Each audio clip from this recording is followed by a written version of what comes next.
Welcome to She Sells Radio. I have a loving, but maybe a little bit tough love message for you today that is really designed to help you step into a whole new level of fierceness. And is yesness a word? I don't know that it is, but it is now, around claiming your goals. And so the question I want to ask you today is, do your actions match your words?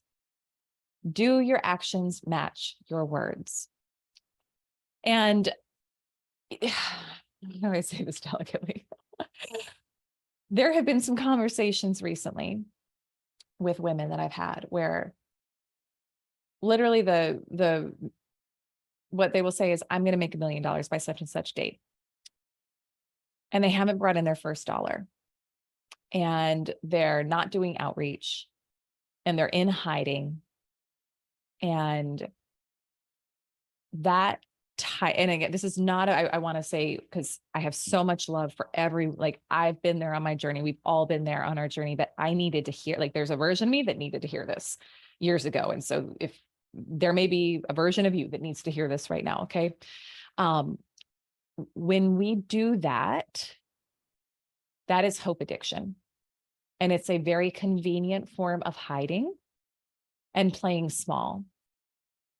Because and I'm just going to use an example of money. It could be, it could be a woman who's like, I'm going to make $100,000 in the next 3 months, but I haven't done anything yet. Right. It doesn't have a business model. It doesn't have a sales system in place. So the number is irrelevant. But when we pick something that is so much bigger than what we've done before, and we are not taking action that's aligned towards that, that is hiding. That is hope addiction. That's playing small. Because that number gets to be so big that we're like, I can't do anything. So I've just got to manifest it, right? It's not how it works. It's not how the creative process works. It's not how manifestation works. Now we remember that when we're going for our big goals and our big dreams and our big visions, the how is not our business. So there is a lot going on behind the scenes. Like when you really kick into your next level of understanding and deepening your spiritual connection and, study of this stuff, there is a lot going on behind the scenes that you don't have to micromanage, but you also must do your part. And your part is to be in alignment with the goal. And you are in alignment with it by thinking thoughts that are in alignment with it, as if it was already done, feeling feelings of what you're going to feel when it's done. So keeping your emotional state on par with that, whether it's love, joy, appreciation, passion, excitement, enthusiasm, and taking aligned action. So the action you take may or may not be the thing that actually creates the result for you, but you must take action. And you will always have some sort of action you can take towards it. And so the opportunity here is to look at and take inventory of whether it's with your sales and revenue goal, whether it's with something else in life where you've said, like, this is my goal, this is my vision. Do your actions match it?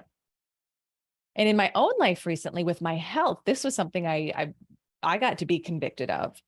Where to me, being in shape has always been important. Healthy eating is important. I'm still on the grand scheme of things, I would say I'm healthier than the vast majority of the population. That's unfortunately not saying a lot, right? But I am I eat well, I take care of myself, I exercise every day. And it is crazy to say I'm getting closer to 40. Well, I'm not quite there yet. I'm turning 37 in a few months, but that's getting closer to 40. I mean, if we just call it what it is, it is. And I was kind of enjoying the sweets a little more. And I was kind of enjoying the carbs a little more. And I was kind of enjoying the cheese a little more, all the things. Right. And I've been on this cooking spree lately. I get really inspired and creative sometimes with cooking. Other times I'm like, I don't want anything to do with it. Jason, you do it all. But I've just been on this spree lately, and I was cooking all these things that are really good. I mean, are healthy-ish, but more than my body was used to. We'll just say that in terms of caloric intake and in turn, like it was a little more indulgent than normal. And I was also doing workouts that were like, maybe phoning it in, right? Like a 10-minute, 15-minute, like I'm going to do some weights or I'm going to go for a walk or whatever. And something is better than nothing. So I mean, we have stages of life, right? We have seasons of life. I've been through seasons like when Jack was first born, where literally if I could get 5 or 10 minutes in, it was such a win. But that's not my season right now. Like I have more time. And I got to really look at it and say, okay, am I committed to being in great shape past 40? Am I committed to getting more youthful looking and feeling past 40? Or if I keep this up consistently, I'm not going to love the result, whether it's a couple months down the road or a couple years down the road. And so I kind of I got convicted about it. And it's just, I just did an episode about getting out of overwhelm. To me, this is just a decision too, that your actions are going to match your words. And it was just a decision. It was like, you know what? I'm just going to eat healthier. Like I know when I'm indulging, and I know when sometimes it feels good. And then other times it's like, it actually doesn't feel good. And you know what? I can make the time most mornings for like 40, 45 minutes or an hour workout, even though I hadn't been doing that. And so really just made that decision. And it's felt so good. And to know that my future self is going to thank me, and to know that, I say I want a certain level of health and looking and feeling good as I continue to age. And my actions are actually in alignment with that now.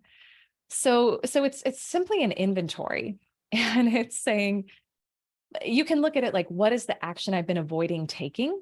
Sometimes that's it, where there's something that really would be the next thing to do to get you to your goal.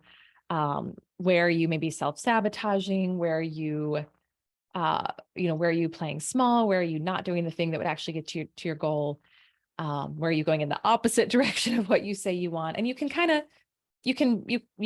use not future tripping, but like look forward. You can use the tool of looking forward and saying, if nothing changes and I keep doing this, what's going to happen? Right? If I say I want to make $300,000 by the end of this year, but I'm not doing the outreach and I'm not putting myself out there, what's going to happen? Well, you're probably not going to make it, my friend. And if you're okay with it, like, you also get to be really real with yourself of, is this truly my goal? Or am I saying it is because I think it's what I should be saying? I think it sounds good, right? That's the first opportunity, is to say, what's my goal really? Like, what really matters to me? And that's why when I start working with women and we work on your financial goals, we look at not what do you think you should make, because this is what society says, but what do you want your life to be like, right? What do you want your lifestyle to be like? What do you want to do? Where do you want to travel? Where do you want to live? How much do you want to give? What sort of team do you want? Like all of that. And then from there, we reverse engineer the financial goal. You should always, always, always reverse engineer the money from what it's going to do for you. So the money isn't the goal, it's what it helps you do. So reverse engineer from there. And oftentimes you'll find this thing you thought was your goal, it's not really the goal. And that's great, right? Because when something is a must, your must will move mountains. When something is a must for us, we do it, right? I know that about you, that when something is a must for you, you do it and it happens. But when we future trip, and when we're in hope addiction, and when we say, this is going to happen some way, somehow, I have no idea, and I'm not going to take any action towards it, it's just not going to work, my friend. So really looking at that and saying, if nothing changes, what's going to happen? And then if I could take a step right now, what would that be? Again, it's not about the hustle, the busy, forceful action. Like, that's pretty rare. There is a time when you're birthing a baby, like there's a time to push. So there may be short stints of that, but that's not prolonged periods of that is not what it takes to reach that big next level goal. But it is going to require stretchy action. It's going to require some uncomfortable outreach. If it's a sales goal, it's going to require maybe getting more visible, pitching yourself for more things. For me, it was like, oh, okay, these workouts are feeling longer than usual. I feel it in my body, but it actually feels really good because you feel so proud of yourself at the end of the day. And you're like, you know what? Every day it's a deposit. It's saying, yes, like that vision I have for my life, that is real, that is mine. And I'm showing up. My actions are matching my words. And when we do that consistently, day after day, it's the compound effect. It does build up. You will win. It will come to fruition, but your job is to keep day after day having your actions match your words.